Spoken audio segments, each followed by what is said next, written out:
Good afternoon and welcome to the Midday News. Here's what we have in the bulletin. St. Bay Hospital outlines plan for COVID-19 fourth wave. Jamaica Constabulary Force calls for heightened personal security during festive season. And later in sports, West Indies lose to Pakistan in second T20 International in Karachi. I'm Shane Masters and here are the details.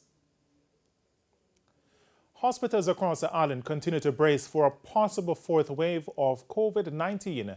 The St. Bay Hospital is the latest institution to outline its plan ahead of the Christmas season. Shamala Pullen reports. The St.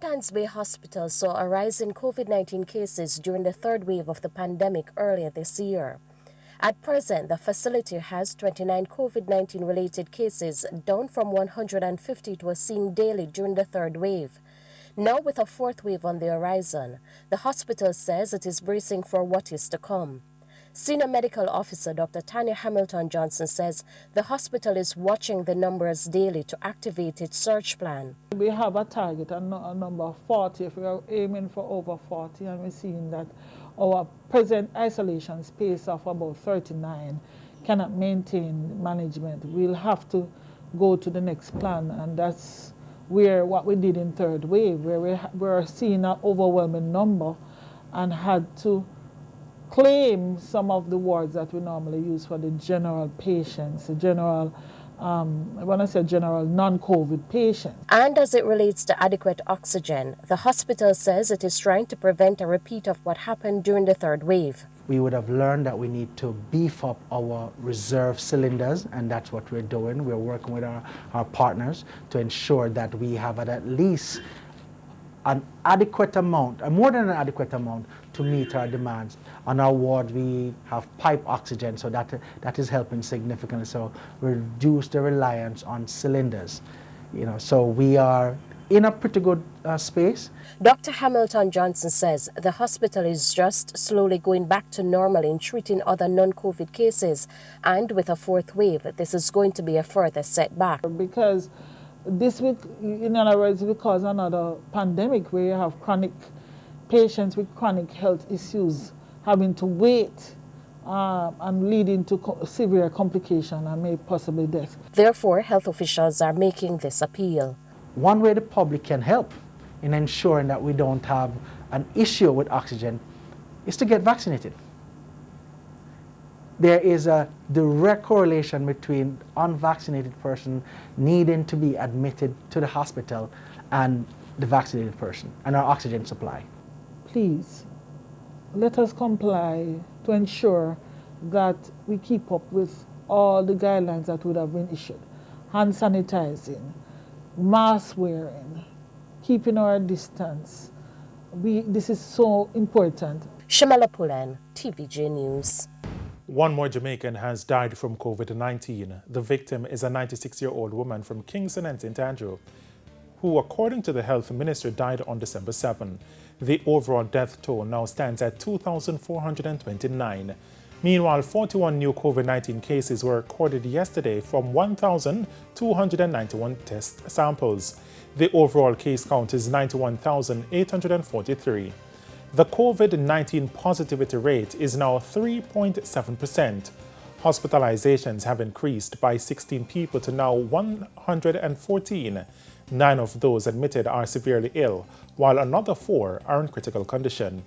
There are 510 active COVID-19 cases. In the meantime, 73 more Jamaicans have recovered from the virus, bringing the total recoveries to 63,567. With just over a week to go before Christmas, the police are this afternoon warning consumers to be on the lookout for robbers. The warning comes as the police say they have already been noticing an increase in theft. Jamila Maitland reports. As part of efforts to ensure safety during the Christmas period, the police have increased their presence in public spaces. In an interview on TVJ's Smile Jamaica program, Communications Officer at the JCF's Corporate Communications Unit, Deputy Superintendent Delia Garrick, said more officers have been deployed to prevent robberies. However, she says there are several ways people can protect themselves. So we want the public to help us to keep them safe. And we want them to stick to the safe practices. So you're out in the public. Don't be distracted by the phone. That's a big one. Be vigilant. Be aware of your surroundings. Don't put in the earbuds and then you're out there and you don't know nothing that is happening around you. Try refrain from carrying large sums of cash. She says too often persons become victims of crime due to lack of awareness of their surroundings. DSP Garrick is also encouraging people to consider doing electronic transactions rather than walking around with large sums of cash. When you're using your cards, always have it inside. Don't go to a store and have someone tell you that, oh, I need to run the card, but I have to go to the back office. Any transaction being used with your cards, debit or credit, should be done in your view at all times. And as for business operators, DSP Garrick shared several safety tips. A lot of them would be in a police district, and most time you do have like a business watch where the police give support. So they need not to have all the money in one till. Sometimes, the day sale is kept at the same place, and every time they go to make change, if someone is in the shop, they can easily see. So you want to be able to have your cash separated in a way that you don't expose yourself. In the meantime, the police says to avoid being targeted, citizens must maintain awareness at all times, avoid wearing too much expensive jewelry, do not venture off in unfamiliar territory, and stay in well-lit areas, especially when driving. Jamaica Maitland, TVJ News. In more crime-related news, the number of murders in St. James continues to be a major challenge for members of the security forces in the parish. According to police statistics, from January 1 to December 11 this year, there were 149 murders in the parish, a 29.6% increase compared to the corresponding period last year. Despite numerous crime-fighting measures such as states of public emergency and zones of special operations, the country continues to grapple with murders. But the Andrew Holness-led administration is adamant that it will not relent in the fight against crime. And this government will bring us back to a state where we can feel comfortable in our homes. State Minister in the Local Government Ministry, Homer Davis, says it's time for the citizens to report acts of crime to the police. He notes that for far too long, residents have been accomplices to criminals because they're related. Let us collectively say to ourselves, enough is enough. And if we adopt that approach, I am sure we can get to this place where we would really love to be as a country and as a people. Up to December 11, there were 1,384 murders, an increase of 10.1%. The St. Andrews South Police Division had the highest number of murders with 160, St. James 149, St. Catherine South 128, and Westmoreland with 120 murders. Mr. Davis was speaking at a tree lighting ceremony at Harmony Beach Park in the parish last evening. Jamaica Maitland, TVJ News. And it's time for a break here on the Midday News. Stay with us much more when we return. Welcome back to the Midday News. Vendors in St. James were fuming at the tree lighting ceremony at the Harmony Beach Park in the parish as they say they were not able to benefit as years before.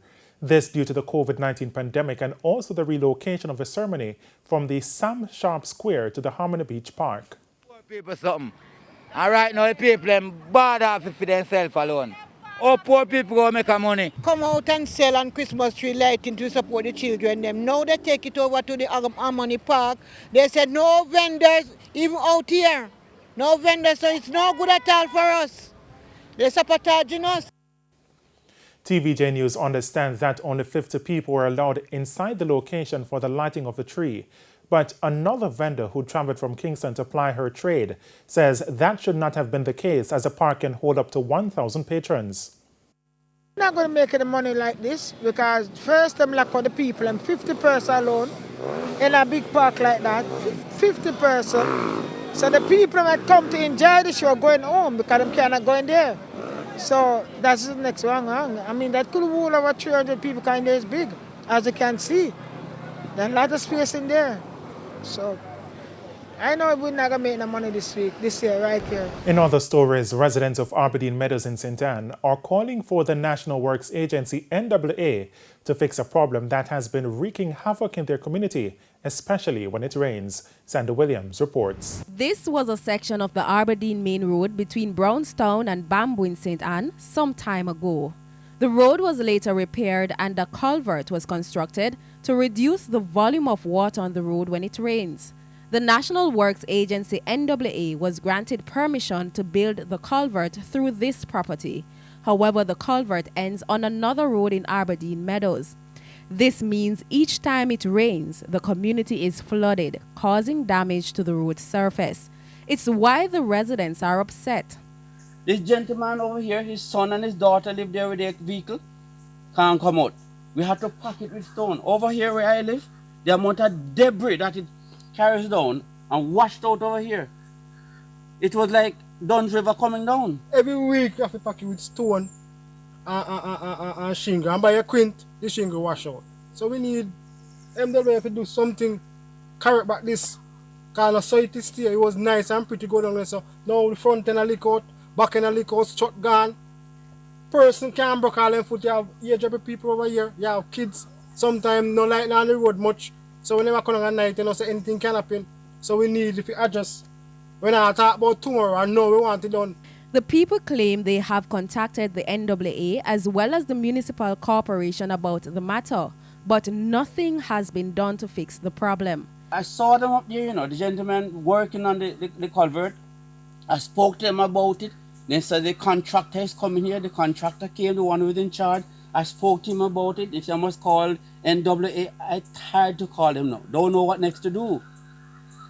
In fact, when I called the gentleman down there, lay down there, told me that the MP came and looked on it, and the parish council, what the representative of the parish council name is, the councillor came and looked on it, and they all know about this thing. And I just leave the water just like that. Stephen Shaw is communications manager at the NAA. The thinking at this time is for us to engage the local authorities, because the local authority, that's the St. Anne Municipal Corporation, for them to seek to come up with some sort of solution, or us together work out something as it relates to what happens to the stormwater when it gets on or in that section, because that is where that's a natural drainage area where this road is, and where based on the video that you showed me, some of the houses are there in a natural drainage path, and so it is something that we'll have to look at. Sandy Williams, TVJ News. And it's now time for the Business Minute. Franchise holder for the Usain Bolt Tracks and Record restaurant chain, KLE Group, continues to suffer losses. At the end of its third quarter, the group registered losses of $7.7 million. This was a decline from the $20.7 million loss recorded during the corresponding period last year. KLE's losses for the 9 months to September amounted to $58 million versus $64 million in 2020. The company's revenues were $117 million, up from $107 million earned last year. And the Jamaica Brawlers Group earned less profit at the half-year mark when compared to the 6-month period in 2020. During the period ended October, the company's net profit was $872 million, a 21% decrease. The decline was primarily due to foreign exchange gains of $290 million in 2020 versus foreign exchange losses of $70 million this year. Group revenues were 35% higher at $36 billion. Jamaica Brawlers local operations saw a 13% decline in earnings of $1.5 billion. This was caused by increased grain prices and international shipping costs. And that's it for the Business Minute. And it's now time for the top regional and international stories with Sandra Williams. In the region, Prime Minister of Haiti Ariel Henry has declared 3 days of national mourning after a tanker truck loaded with fuel exploding on Monday night, killing several people. In a statement, the Prime Minister said field hospitals will be quickly deployed in Cap Haitien, where the incident took place, to provide necessary care to victims of the terrible explosion. Police are still investigating the incident. Locals who rushed to retrieve fuel from the overturned truck were killed instantly when the vehicle exploded into a gigantic fireball, and dozens more were burnt to varying degrees. The fire spread, damaging vehicles, motorcycles, and at least 30 houses nearby. On the international scene, a Belarusian opposition leader who rallied mass protests against disputed leader Alexander Lukashenko has been jailed for 18 years. Sergei Tikhanovsky was convicted of organizing riots among other charges following a trial condemned as a sham. He planned to challenge Mr. Lukashenko in the 2020 presidential election but was detained before the vote. And those were the top regional and international stories. I'm Sandy Williams. Thanks, Sandy. We head to a quick break. When we come back, we'll have your midday sports report. Renata Brown is here. Welcome back. It's now time for your midday sports. The West Indies went down by 9 runs to Pakistan in their second 2020 match in Karachi a short while ago. Set 173 runs to win, the Windies were bowled out for 163 despite Jamaican Brandon King getting 67. Captain Nicholas Puran made 26 while Jamaicans Rovman Powell and Odin Smith made 4 and 12 respectively. Romario Shepherd added some fight towards the end with 35 from just 19 balls. Batting first, Pakistan posted 172 for 8, with Mohammad Rizwan top scoring with 38. Iftikhar Ahmed also contributed 32, with Haider Ali making 31. Now, Jamaican Odin Smith ended with 2 for 24. Pakistan now hold an unbeatable 2-0 lead in the 3-match series.